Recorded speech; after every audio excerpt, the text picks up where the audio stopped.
अगर आपको या आपके घर में किसी को पीसीओएस है तो ये वीडियो देखना बंद मत करिए, क्योंकि जो नाम आप पिछले 90 साल से सुन रहे हैं वो नाम बीमारी के लक्षणों के हिसाब से गलत था और डॉक्टर्स ने अब ऑफिशियली उसे बदल दिया है। नाम को क्यों बदला, क्या बीमारी भी बदली और सबसे जरूरी क्या आपका इलाज भी बदलेगा? आज मैं आपको इसके बारे में सारी जानकारी दूंगा। नमस्कार, मैं हूं डॉक्टर रूपांशु मेहरा, एमडी मेडिसिन। 3 चीजें आज हम क्लियरली समझेंगे। पहली, पीसीओएस नाम में क्या प्रॉब्लम थी। दूसरा, पीएमओएस नाम क्यों ज्यादा सही है। तीसरा, इससे आपकी जिंदगी में प्रैक्टिकली क्या फर्क पड़ेगा। तो शुरू करते हैं। पीसीओएस का मतलब था पॉलीसिस्टिक ओवेरियन सिंड्रोम। पॉली मतलब बहुत सारे, सिस्ट यानी गांठें, ओवरी अंडाशय और सिंड्रोम यानी लक्षण या उनका समूह। तो नाम का मतलब था ओवरीज में बहुत सारे सिस्ट्स होना यानी बहुत सारी गांठें होना। और यहीं से शुरू हुई असली प्रॉब्लम। जब किसी लड़की को इरेगुलर पीरियड्स होते थे, वजन बढ़ता था, चेहरे पर बाल आते थे, एक्ने होते थे, तो सोनोग्राफी होती थी और अगर ओवरीज में कुछ फॉलिकल्स दिखे तो डायग्नोसिस बन जाती थी पीसीओएस। और उस लड़की के मन में एक ही इमेज बनती थी, मेरी ओवरी में गांठें हैं, जैसे कि कोई ट्यूमर हो। लेकिन सच्चाई ये थी वो सिस्ट्स नहीं थी। मेडिकल साइंस में एक शब्द है जिसे हम फॉलिकल कहते हैं। हर महीने एक हेल्दी महिला की ओवरी में मल्टीपल फॉलिकल्स बनते हैं। इसमें से एग मैच्योर होता है, एग रिलीज होता है, इससे ओव्यूलेशन कहते हैं। इसी से विकसित होकर गर्भाशय में भ्रूण एवं बाद में शिशु का निर्माण होता है। पीसीओएस में क्या होता है, बहुत सारे फॉलिकल्स बनते हैं लेकिन कोई भी प्रॉपरली मैच्योर नहीं हो पाता, ओव्यूलेशन होता ही नहीं है। ये फॉलिकल्स सोनोग्राफी में दिखते हैं और पहले डॉक्टर्स इन्हें सिस्ट्स कहते थे। अब देखिए, उस वक्त टेक्नोलॉजी कम थी, अंडरस्टैंडिंग सब्जेक्ट को लेके कम थी, उन्होंने अपना बेस्ट नॉलेज दिया और उसी से वह नाम दिया। कोई गलत नियत से नहीं, साइंस ऐसे ही इवॉल्व होती है। लेकिन प्रॉब्लम यह हुई कि सिस्ट वर्ड ने लाखों महिलाओं को अननेसेसरली डरा दिया। मेरे पास पेशेंट्स आते हैं जो कहते हैं डॉक्टर साहब मुझे ट्यूमर्स हैं ओवरी में, और उनकी आंखों में वो डर होता है। असल में उन्हें पीसीओएस नहीं है, फॉलिकल्स हैं, सिस्ट्स नहीं। एक गलत नाम ने साइकोलॉजिकली कितना डैमेज कर दिया। 2023 में इंटरनेशनल एविडेंस बेस्ड गाइडलाइंस आई और दुनिया के टॉप एंडोक्राइनोलॉजिस्ट, गायनेकोलॉजिस्ट और रिसर्चर्स ने मिलकर कहा इस बीमारी का नाम बदलना चाहिए। नया नाम प्रपोज हुआ पीएमओएस यानी poly endocrine metabolic ovarian syndrome. यानी ओवरी में एक खास स्ट्रक्चर दिखती है, यानी ओवरी की एक खास स्ट्रक्चर दिखती है सोनोग्राफी में, बस कोई ट्यूमर नहीं, कोई डेंजरस सिस्ट नहीं, एक पैटर्न जो दूसरी चीजों के साथ मिलकर डायग्नोसिस बनाता है। और ये सिर्फ नाम का खेल नहीं है, असली बात यह है कि अब साइंस ने माना है कि यह बीमारी प्राइमरीली ओवरी की नहीं है। तो फिर यह बीमारी किसकी है? असली विलन हार्मोन्स और इंसुलिन है। पीसीओएस अब पीएमओएस असल में एक हार्मोनल और मेटाबॉलिक डिसऑर्डर है। इसमें 3 मेन विलन्स हैं।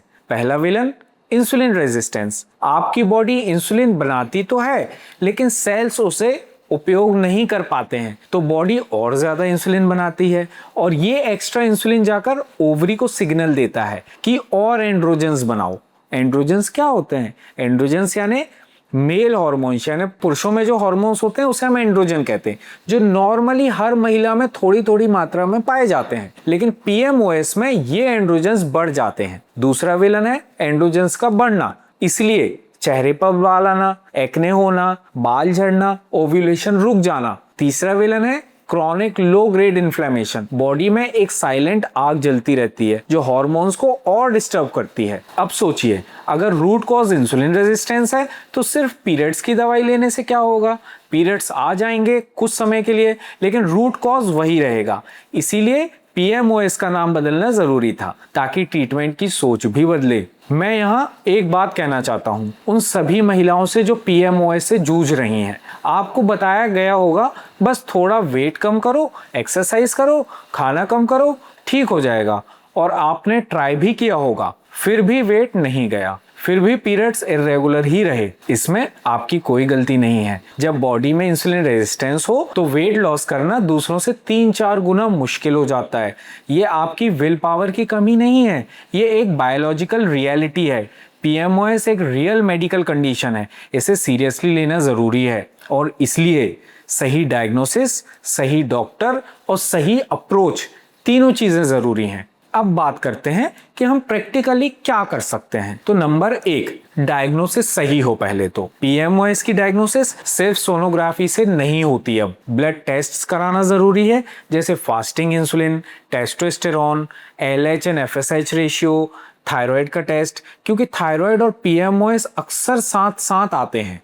अगर किसी ने सिर्फ सोनोग्राफी देखकर PMOS बोल दिया तो पूरा वर्कअप कराएं। नंबर 2, लाइफस्टाइल पहले, दवाई बाद में। मैं दवाइयों के अगेंस्ट नहीं हूं, लेकिन साइंस क्लियरली कहती है डाइट और एक्सरसाइज PMOS की सबसे इफेक्टिव ट्रीटमेंट है। लो ग्लाइसेमिक इंडेक्स डाइट मतलब मैदा कम, रिफाइंड शुगर कम, प्रोटीन और फाइबर ज्यादा खाने में। स्ट्रेंथ ट्रेनिंग मतलब वजन उठाने वाली जो एक्सरसाइज होती हैं हमें वो करनी है। ये आपकी इंसुलिन सेंसिटिविटी को बढ़ाएंगी और इंसुलिन रेजिस्टेंस को कम करेंगी। नंबर 3, मेंटल हेल्थ, ये इग्नोर मत करिए। PMOS और एंजाइटी, डिप्रेशन का डायरेक्ट कनेक्शन है, ये कोई कोइंसिडेंस नहीं है। हॉर्मोन्स डायरेक्टली मूड को अफेक्ट करते हैं। अगर आप मेंटली एग्जॉस्टेड फील कर रहे हैं वो भी ट्रीटमेंट का हिस्सा होगा। नंबर 4, लॉन्ग टर्म का सोचिए। PMOS को अगर इग्नोर किया तो आगे चलकर type 2 diabetes, heart disease, fertility से रिलेटेड परेशानियां, ये सारे रिस्क बढ़ जाते हैं। अर्ली एक्शन लेंगे तो खुद को प्रोटेक्ट कर पाएंगे। तो आज आपने क्या सीखा? PCOS का नाम PMOS इसलिए नहीं बदला कि पुराने डॉक्टर्स गलत थे, बल्कि इसलिए बदला कि हमारी साइंस आगे बढ़ी, हमारी समझ इस बीमारी को लेकर और बेहतर हुई। और जब नाम सही होगा तो सोच सही होगी, जब सोच सही होगी तो इलाज सही होगा। आप में से कितनों के घर में कोई PMOS से जूझ रहा है? कमेंट में बताइए, सिर्फ हाँ लिखिए, क्योंकि जितने ज्यादा लोग ये वीडियो देखेंगे उतना ज्यादा महिलाओं को सही तरीके से जानकारी पहुंचेगी। मैं डॉक्टर हूँ, मेरा काम है आपको सच बताना, बिना डराए, बिना कंफ्यूज किए। अगर आपको वीडियो अच्छी लगी तो वीडियो को लाइक करें और मेरे चैनल डॉक्टर रूपांशु MD मेडिसिन को सब्सक्राइब करें, क्योंकि आगे और भी ऐसी जरूरी बातें आएंगी जो आपको आपकी हेल्थ के लिए जानना जरूरी है। अपना ध्यान रखें। धन्यवाद।